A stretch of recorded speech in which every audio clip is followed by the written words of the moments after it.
سلام بولصات لو ما عند بتاع ازي وسان دخونه فيديو كلنا من البات اب هيوتكم ننوح عامتات حدا دحاسكم وي دما كخونلكم يلكم زخدكم منقد انت راحليو انت دي يسرح لكم وي دون انت منقد تخم دي يسرح اندافلتكم تغعازو انت راحليكم لما عندي ناي بحق انا عي اب هيوتي اتغبيريو كقير لي زخالن اب غنزب يبلو اب طحنا يبلو ترجم عبدالله هيوت كنبر وين دحاجزن بتاع وسان دخونه مستير ككافلكم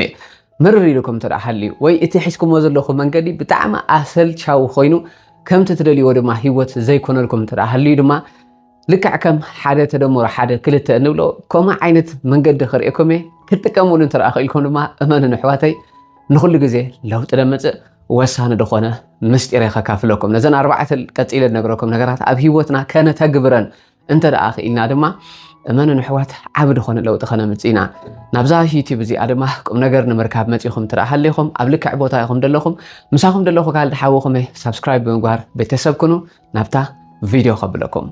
بتعمي زغرمكا سبات كتريو من كلخا نحد عامت نخلت عامت نسلست عامت دي سرحلهم ناي عامل منقدي نحو اندا تختلوا حد شيوتهم زصبيو كمزا اب نغبرو لكونታት دما اتا نحنا ندليا هيوتن اتا نحنا زلنا هيوتن بتعم استراحه حقا عندخنا እቲ ምንታይሲ ንነዊሕ ዓመታት ዘይሰርሐልና ሓደ መንገዲ እንተራሃልዩ ነቲ መንገዲ ድማ ነቲ ዓመት ዘይሰርሐልና መንገዲ ሎሚ ንኽተሎ እንተራሃሊና ንዓመታ ለውጥ ከምደ ይምፀልና ፍሉጥ እዩ ንዑ እንዳተኸተልና ለውጥ ንጽበ እንተራሃሊና ድማ ናብ ዘይድሊ ጭንቀት ናብ ዘይድሊ ምምራር ናብ ዘይድሊ ካል ዓይነት ናይ ኣእምሮ ነውፂና ክንኣቱ ስለዚ ሓደ ኣሕዋት ምናልባት እትስኹም ትሒዝኩሞ ዘለኹም መንገዲ ዘይሰርሕ እንተራሃልዩ ዝሰርሕ መንገዲ ኣነ ክርኢኩም እሞ ነዛ ሕጂ ዘላትኒ ህይወት ብዝግባእ ንኽነብርን እቲ ኣነ ዝደልዮ ውፅኢት ኣብ ህይወት ንኽረክብ እንዳሓገዘኒ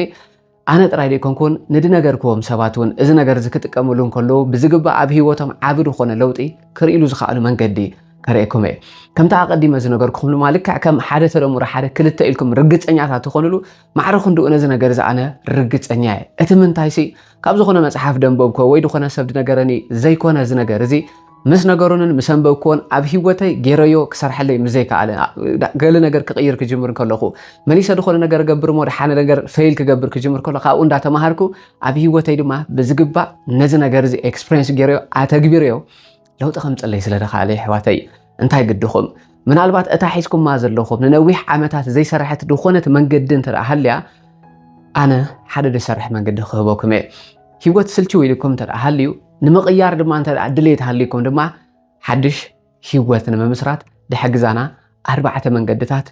انه نزن قصيلنا انرئن هيواتنا تغيرا 4 منقدتات كنكتل ترى اخوينا كن حدا قدمه كنت كدلينا ايو እዚ ቅድመ ኩነት እዚ ድማ ምናልባት ነነዊሕ ዓመታት ንዓኹም ይሰርሐልና ኢልኩም ፈቲንኩሞ ዘይሰርሐልኩም መንገዲ እንተራሃሊ ብጣዕሚ ጽዒርኩም ናብ ክሳራታት እቲኩም ብዙሕ ዓይነት ውፃእ ውረድ ርኢኹምሉ ዘይሰርሕ ሓደ መንገዲ እንተራሃልዩ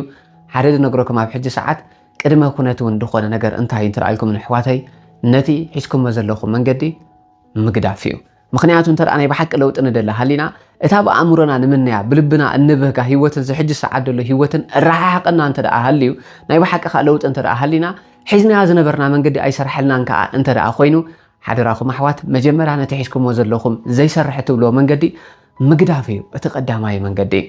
ለውጥ ደሊኻ ኣለኻ ሓቂ ይሓወይ ለውጥ እንተደኣ ደሊኻ ዘይትልወጠሉ መንገዲ ንነዊሕ ዓመታት ዲኖ ዘይሰርሕ መንገዲ ትኽተሎ እንተደኣ ሃሊኻ መጀመርያ ንዕኡ ጠጠው ከተብሎ ክትክእል ኣለካ ከምዚ ክትገብር እንተደኣ ክኢልካ ኢኻ ናፍተን ቀጽيلن نرئي نطفتات كنعتو مباركس نزي ነገር ዝክገብረ ሓድሽ ህይወትን ምንባር ሓድሽ መንገዲ እንተራ ክረክብ ክኢላኻ ክኽተሉ እንተራ ኢልካኒ ናፍታ ቀዳመይ ተኸብለካ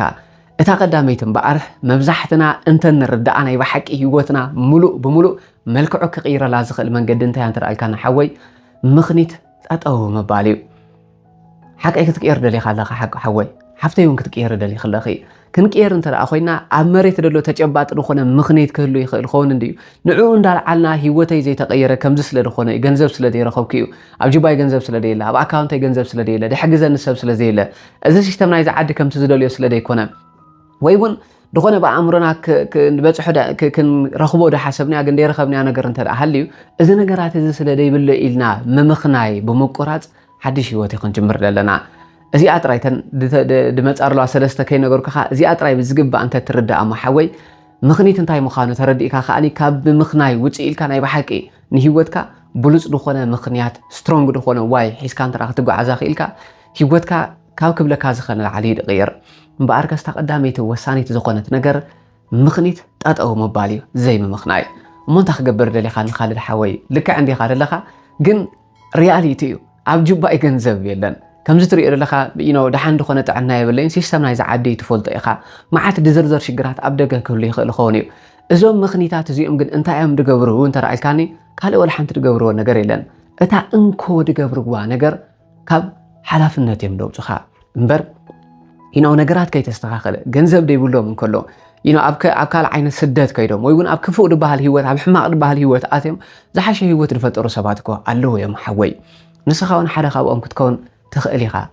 እንተደኣ ክትኣመን ክኢልካ ምኽኒትካ ድማ ጠጠው ከተብል እንተደኣ ክኢልካ ብጣዕሚ ዝገርመኩም ምኽኒት ሳብ ኮንሽስ ዝኾነ ነገር እዩ ምናልባት ኣብ ላዕሊ ክረኣይ እንከሎ ሓቂ ድመስል ኣብ ደገ ዝተቐረበ ሪያሊቲ ኮይኑ ይድስምዓና እዚ ስለዘይብለይ ከምዚ ስለዘይኮነ ኢና ንብል ግን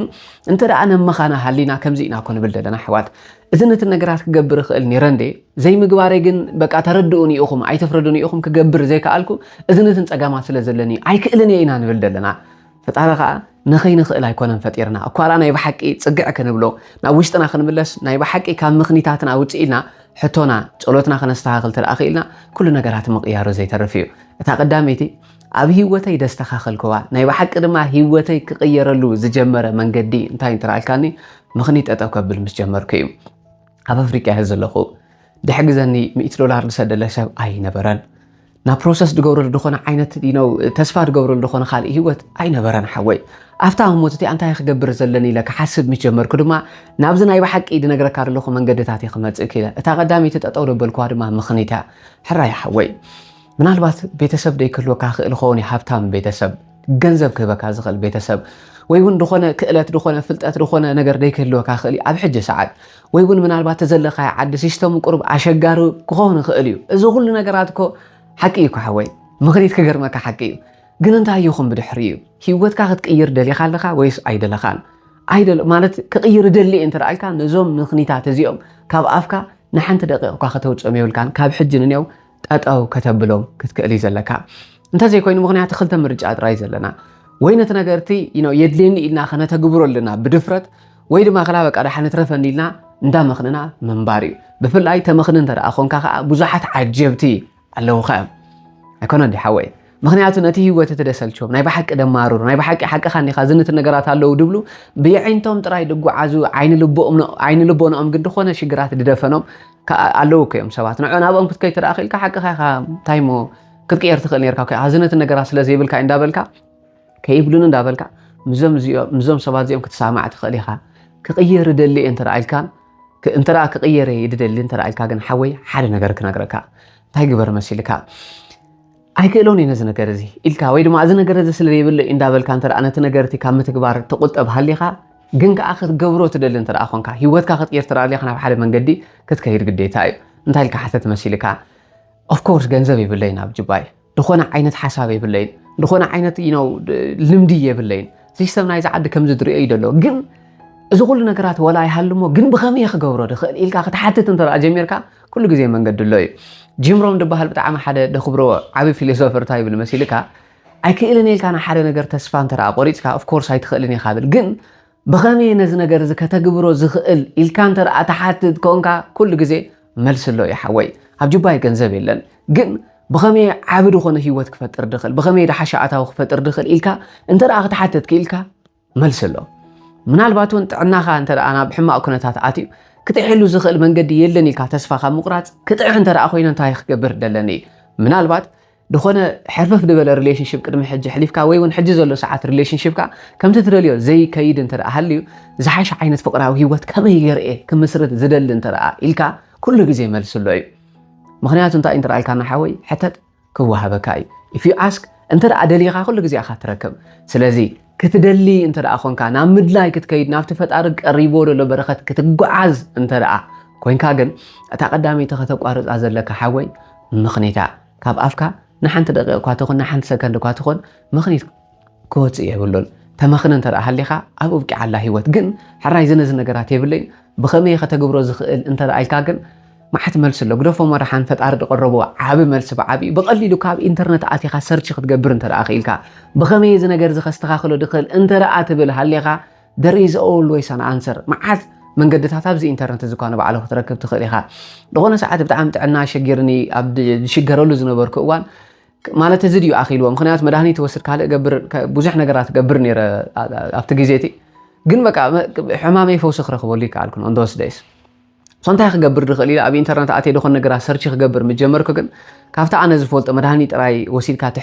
تحول لمن قدي كال إنرجي هيلينج ربها الحد كونسبت كجميرة سو في اللاين تكاي كأني إنرجي ميديسن دبل تحفت متحفت دونا إيدن تبها لا سبنا آخر عم تجمركو ملو بملو تعنا هاي بخمي كم دستاخل لا ترد النمط إيش ساعات كنبب سلا دخلكو كحتت سلا دخلكو يو ገንዘብ አይነበረንን ዓላማይ ከመይ ገይረ ከም ደነብር ድኾነ ድጭብጦ ድሕዞ ነገራት አይነበረንን ግን ብኸመይ ክብል ምስ ጀመርኩ መዓት ነገራት ይኽግለጸለይ ጀሚሩ እዚ ኢንተርኔት እዚ ብዙሕ ነገራት ክፈትሐልካ ክእል እዩ እዚ እንተደይ ኮይኑ ከዓኒ ፈጣሪ ካብዚ ህይወት እዚ ክወፅእ ደሊሎ ኸሞ ብኸመይ ክወፅእ ኢልካ እንተ ደኣ ክትሓትት ክኢልካ there's always an answer ስለዚ ሓወይ እታ ቀዳመይቲ ህይወትካ ንኸይትቕይር እቲ ስኻ ትደልዮ ህይወት ንኸይትጭብጥ ትገብረካ ደላ ወሳኒት ነገር ምኽኒት ስለ ድኾነት ምምኽናይ ጠጠው مبادع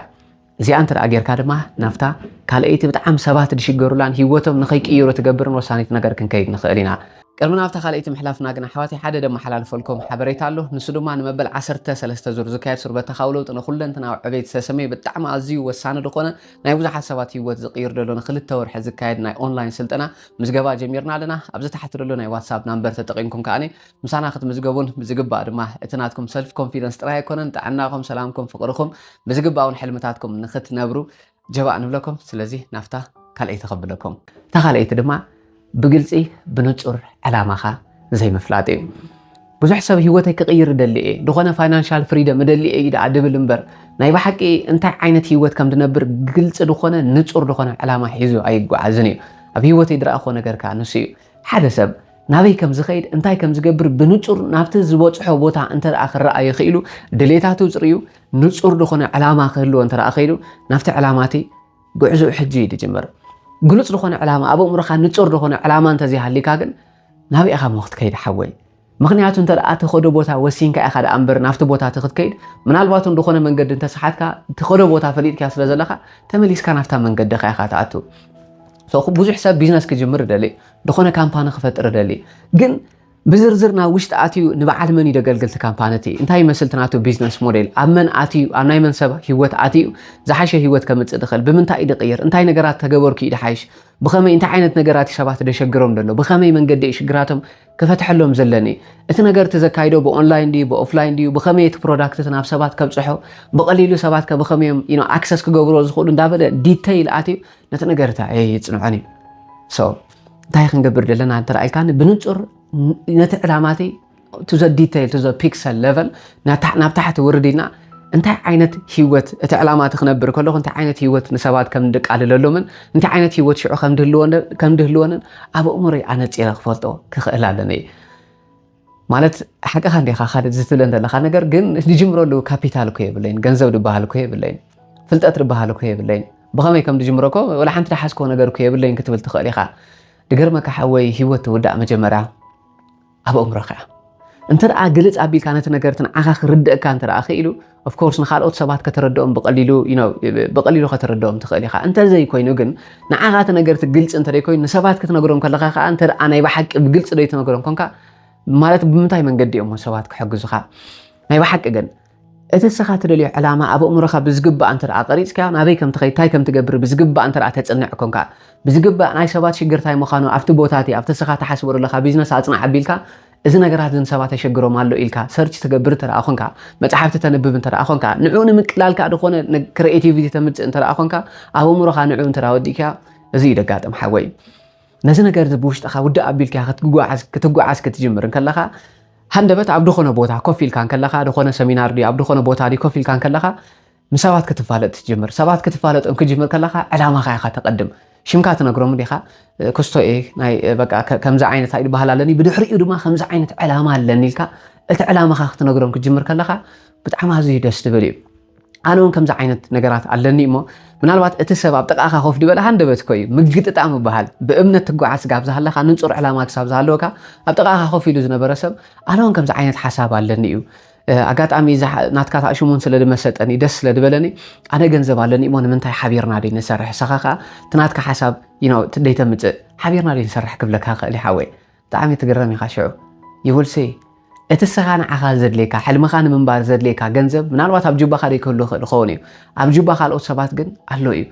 እንተ ደኣ ንዕኡ ኣሚኖም ካብ ጅቦኦም ኣውፅኦም ባጀት ክስልዑልካ እንተ ደኣ ኮይኖም ምሳኻ ክሰርሑ እንተ ደኣ ኮይኖም ግን እንታይ ከም ትጠቕሞም ንዕኦም ንስኻ ክትፈልጥ ክትክእል ኣለካ ስለዚ ኣቐዲምካ ንጹር ዝኾነ ዕላማ ክትሕዝ ክትክእል ኣለካ እንተ ደኣ ዕላማኻ ኣነፂርካ ክትሕዝ ክኢልካ ብግልጽ ነቲ ነገር ትጽቡቕ ጌርካ ኣብ እምሮኻ እንተ ደኣ ሰሪትካ ሃሊኻ ድማ ሰባት እውን ናትካ ኤነርጂ ናትካ ቶን ኣንቢቦም ኣባኻ ኢንቨስት ክገብሩ ክጅምሩ እዮም እቲ ትሸጦ ፕሮዳክት እንተ ደኣ ኮይኑ ምናልባት ትኸፍቶ ካምፓኒ ትጅምሮ ቢዝነስ ዲ እንተ ደኣ ኮይኑ ገንዘብ ተደይብልካ ገንዘብ ፋንድ ዝገብሩ ሰባት ናባኻ ክመፁ እዮም ኢንቨስት ዝገብሩ ኣባኻ ክመፁ እዮም እቲ ስኻ ትሸጦ ድማ ሰርቪስ እንተ ደኣ ኮይኑ ኢትስ ኣሜዚንግ ዝኾነ ግዜ እዩ ዝሕጂ ዘለናዮ ዘመን እቲ ምንታይ ሲ ኣብዛ ሶሻል ሚድያ ካ ውፅእ ኢልካ ትናትካ ሓሳብ ብቐሊሉ ክትገልፀሉ ትኽእል መዓት መንገድታት እዩ ደሎ ሰርቪስካ ክትሸጥሉ ትኽእል መዓት ናይ ኦንላይን ነገራት ኣነ ኳ ንባዕለይ ከምዚ ትርእን ሓወይ ሓሳበይ ከመሓላልፈሉ ድኽእል ሓደ መንገዲ ረኺበሉ ሶሻል ሚድያ እዚ ብተፈላለዩ መንገድታት እውን ኣሎ እዩ ስለዚ ይረኣየካ ሓሳብካ ከተካፍል ትጅምር ኣብ ኢድካ ዝነበረት ሞባይልካ ኣክንዲ ንጥፋኣትካ ቅድሚ ሕጂ ስቂላካ እንዲኻ ዓለል ሃዋ ስክሮል ትገብር ነርካ ሕጂ ግን ንጥቕምኻ ክትጥቀመላ ትጅምር እቲ ናትካ ሓሳብ ክትሸጠላ ትጅምር ብዝግባእ ኣብቲ ፖስት ዝገበሩ ሰባት ጥራይ ምርኣይ ደይኮን ናይ ባሓቂ ስኻኻ ፖስት ክትገብር ትጅምር እንተ ደኣ ንፁር ዕላማ ሃሊካ ግን ዝትገብር እታ ወሳኒት ነገር ድማ ንሳ ናበይ ከም ዝኸይድ ዘይፈለጠ ሰብ ግን ናበይ ኢሉ ሞ ኸይድ ምስ ድመፅኢኻ ክትከይድ ድመፀ ሶሻል ሚድያ ድመፀ ነገራት ይሒዝካ ሸለዎ ክብል ስለዚ ሓወይ እንታይ ግበር ዕላማኻ ነፅር መጀመርያ ንኸይትቕየር ድገብርካ ደሎ ነገር እቲ ወሳኒ እንደኾነ ናይ ልብኻ ድሌት ትፍለጥ እኳ ደኣ ደስ ኢልካ ናይ ባሓቂ ንስኻ ደስ እንዳበለካ እተገልግሎ ናይ ባሓቂ ውሽጥኻ እንዳመልአ እተገልግሎ ሓደ ሕልሚ ሓደ ዕላማ እንተ ደኣ ሃሊካ ብቐሊሉ ገንዘብ ሜክ እንዳገበርካ ንሰባት ናይ ባሓቂ ሂወቶም እንዳቃለልካ ሂወትካ እንዳቃለልካ ኢኻ ትኸይድ ስለዚ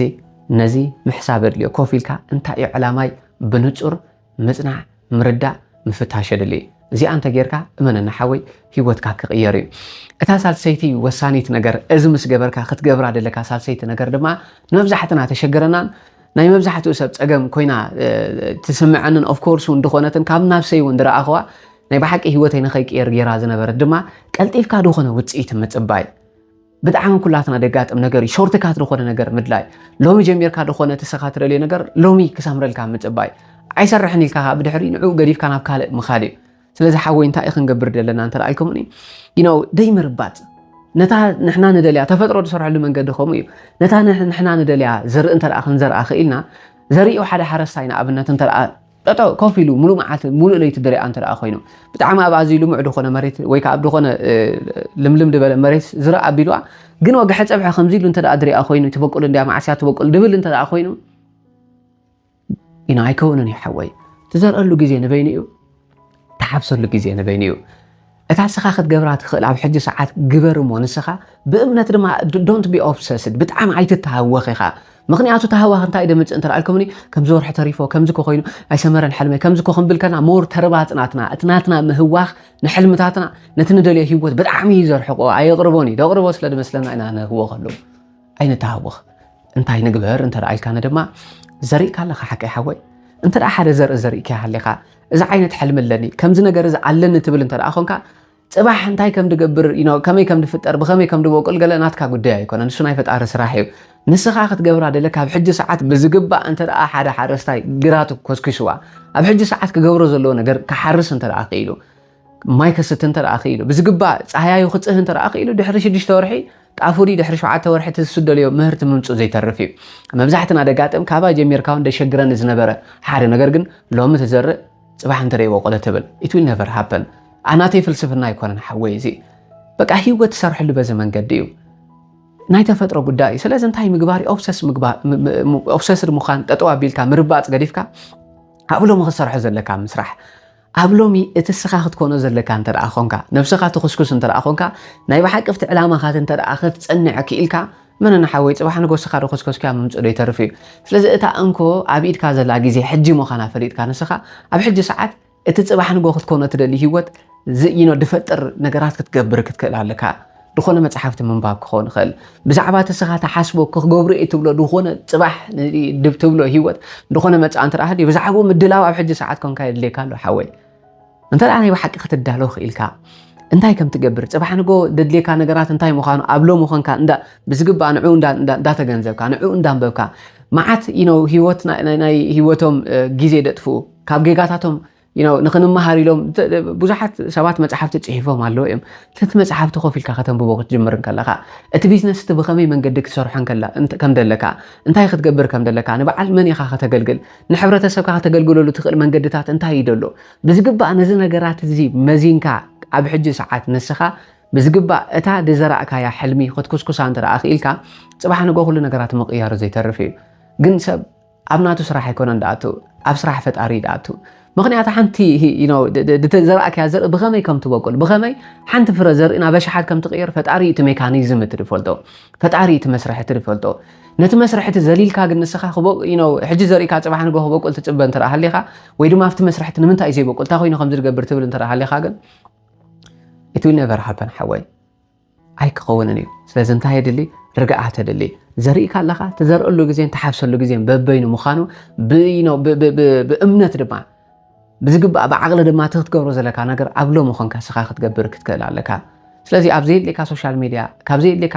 ዓርካ መሓዛዘ ይድል ሰብ የለን አክቹዋሊ ግን ከም ዝጠቅም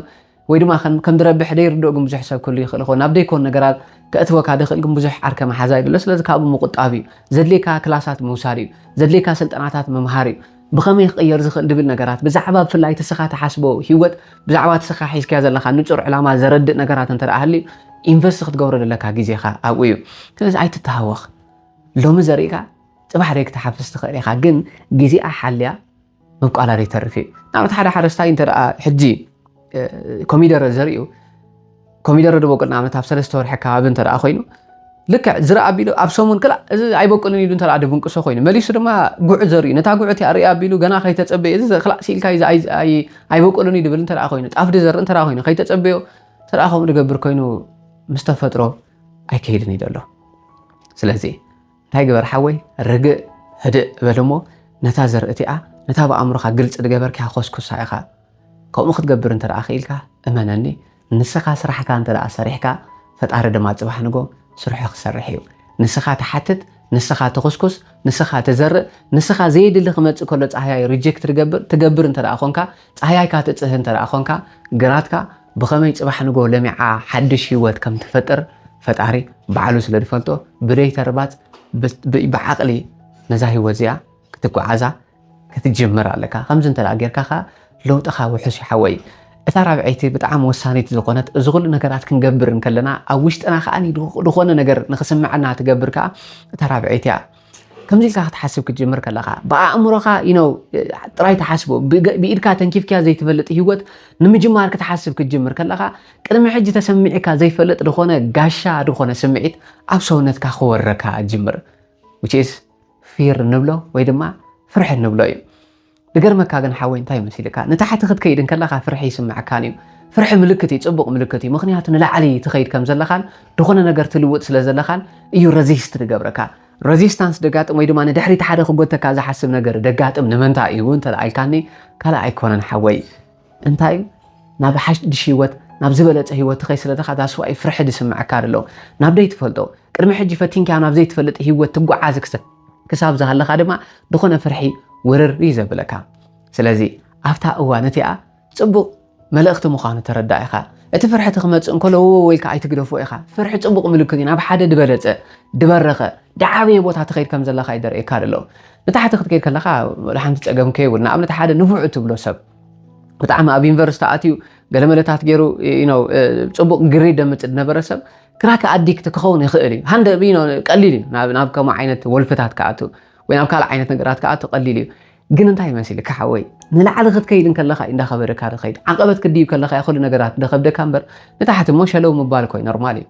ስለዚ ድኾነ ፍርሒ ስምዕካ እንተደኣ ሃልዩ ከይትፍንዎ ኢኻ ሓወይ ንምንታይ እንተደኣ ኢልካኒ እቲ ደፍርሓካ ደሎ ነገር እቲ ዝዓበየን ዓኻ ዘድልየካ ነገር ሒዙ ዘሎ እንታይ ይበሃል መሲልኩም ጆሴፍ ካምፐል ዝበሃል ኣሎ ሓደ ዓብዪ መምህር እንታይ ይብል መሲልኩም the cave you enter to fear holds the treasure you want يبل اتا نختعتوا فريحكا زلخا بعتي اتنا عخا زدليكا كله جمجا حيزي ادلا يدبل ስለዚህ ዝኾነ ደፍረሐካ ነገር ተደአሃልዩ ሓወይ ዓሻሪኻ ከይትገድፎ ንምንታይ እንተ ደአልካኒ እቲ ዝዓበየ ንዓኻ ዘድልየካ ነገር ኣብቲ ቦታ ትይደሎ ንኣብነት ኣነ በቀሊሉ ኣብ በይነይ ኮይነ ካሜራ ከምዚ ለምዝራ ብጣዕሚ ካብ ደፍረሐኒ ዝነበሩ ነገራት እዩ ብጣዕሚ ይደፍረሐኒ ግን እንታይ መሲልካ የፍረሐኒ እንተ ደኣ ኮይኑ ዝኾነት ንዓይ ተድልየኒ ነገር ስለዘላ ኣይገድፋኒ ንምንታይ እንተ ደአልካኒ ኣብዛ ዘለኹዋ ኣብዛ ኦፊሰይ ኮይነ ኣብዛ ቦታ እዚኣ ኮይነ ኣብዛ ስቱድዮ እዚኣ ኮይነ ንኣሽሓት ሰባት ሓሳበይ ከካፍል ክእል እየ ሂወቶም ክቕይሩሉ ዝኽእሉ መንገድታት ከርእዮም ክእል እየ ንዓይ ይጠቕመኒ እዩ ናብ 100 ሰባት ከብፅሑ ዝነበርኩ ብኣካል ናብ ብዙሓት ኣሽሓት ሰባት ከብፅሑሉ ዝኽእል መንገዲ ተዋሂብኒ ደሎ ስለዚ በረኸተ እዩ ክጥቀመሉ እዩ ዘለና ሓወይ ንዓኻ ድጠቅም ነገራት ናባኻ ከብል እንከሎ ከዓኒ እዚ ነገር እዚ ንዓይ ይሰርሐለይ ይጠቕመኒ እዩ ደሎ ስለዚ ናብ ዝኾነ ሓድሽ ህይወት ክትከይድ ክትሓስብ እንከለኻ ናብቲ ናትካ ግምጃ ሒዙ ዘሎ ናብቲ ናትካ በረኸት ሒዙ ዘሎ በዓቲ ክትኣቱ ክትጅምር እንከለኻ ድኾነ ደፍረሐካ ስምዒት ስምዓካ አንተ ኣሃልዩ ከይትገድፎ ኢኻ እንታይ ግበር እንዳፈራሕካ ኣተግብሮ ኢኻ ንነብሰይ ከምኡ እየ ድገብራ ምናልባት እዚ ቪድዮ እዚ ብምኽኒት እንተድገርፎ ኣብ ካሜራ ጠጠው እምባል ኣብ ካሜራ ኮፍ ኢልካ ምዝራብ ከምዚ ምግባር ስለ ደፍረሐኒ ክገድፎ ኢለ እንተደመኽኒ ነይረ ሓወይ ንዓኻ እየ ምሳኣንኩኻ ነዚ ህይወት እዚ እየ ምሳኣንክዎ ሓሳበየ ደይመካፈልኩ ኣገልግሎተይ መቐነሰ كعب داخلك متدقس كينير حوي ስለዚህ እንታይ ይግበር እንተ ደኣ ደኾነ ደፍራሕካ ሃልዩ ነፍስኻ በቃ ነፍሰይ ኮፍ ኣቢለ ኣነ በቃ ቆንት ጣቢለ ኮፍ ኣቢለ የለማምዳ ስለዚህ ከይተዳለኹ ደሞ ከም ክገብር እንተ ደኣ ኢልካና ኣይኮነን መጀመርያ ትዳሎ ንኣብነት ኣነ ድገብሮ ነገር ንዓኹም ምጥን እዩ ንግዚኦም ድኸውን ነገር ንዓኦም ኣብ ህይወቶም ኣቲ ክጠቕሞም ድኽእል ነገር ኢለ ደሓስብ ነገር መጀመርያ ናባኹም መብል እንተ ደኣኹ እቲ ቪድዮ እቲ ደይጠቕመኒ እንተ ደኣ ኮይኑ ማለት ብዙሕ ደይሕጉሰኒ ወይ ንዓኹም ኣይምጥን ኢለ እንተ ደኣ ሓሲባ ከዓ ደጊመ ሰርሖ ንሳ እንተ ደይሰርሕያኻ ካብ ጌጋይ ተማሂረ መሊሰኻ ይቕይራ ስለዚ ናባኹም ድበለፀ ድብሉ ነገር ከዓ መወዳእቱ የብፅሕ ስለዚ ሓወይ ድኾነ ደፍርሕካ ነገር እንተ ደኣ ሃልዩ እቲ ዝዓበየ ኣብ ሂወትካ ዘድልየካ ነገር ኣብኡ ከም ደሎ ፈሊጥካ ተስእሞ ኣተግብሮ ኢኻ ምናልባት ከምኡ ዓይነት ስምዒት ክስምዓካ እንከሎ ምና ሰውነትካ ንኣብነት ክትቅይር ደሊኻ ድኾነ ፑሽ ኣፕ ዲ ፑል ኣፕ ዲ ካልእ ነገራት እንዳሰራሕካ ቦዲናትካ ቢልድ ክትገብር ተደሊኻ ግን ናብኡ ንምኻድ ድኾነ ደፍርሕካ ነገር እንተ ደኣ ሃልዩ ኣይትሕሰብ ኢኻ ብዙሕ ተስእ ኣተግብሮ ድማ ምናልባት ንጎ ተሲእካ ድኾነ ነገር ክትገብር መፅሓፍ ትንቢብካ ከምዚ ጌርካ ገለ መለታት ሓድሽ ድኾነ ህይወት ክትነብር ድኾነ ኣብ ኣእምሮኻ ደቀረፅካ ነገር እንተ ደኣ ሃልዩ ንጎ ክትሲኢልካ ግን ተኸቦርታኻ ጥቕልል ክትብል ክትጅምር ከለኻ ኣይ ደቅስታ ኣሎ እዚ ህይወት ትርጉም የብሉን ድብል ምኽኒት ክመፀካ እንከሎ ነታ ኮቦርታት እያ ዝርግሓ ብላ እሞ ይእጋርካ ሰከንድ ከይቆፀርካ ኣብ መሬት ጠጠው ኣብለን ኢኻ ኣለማምዳ ንነብስኻ ክትቅየር ግዴታኻ እዩ ሓወይ እቲ ምንታይሲ ነዚ ፍርሒ እዚ እንተ ደኣ ክትቀትሎ ክኢልካ ነቲ ፍርሕቲ ምስ ቀተልካዮ ብዙሕ ንዓኻ ድጠቕመካ ነገራት ኣሎ እዩ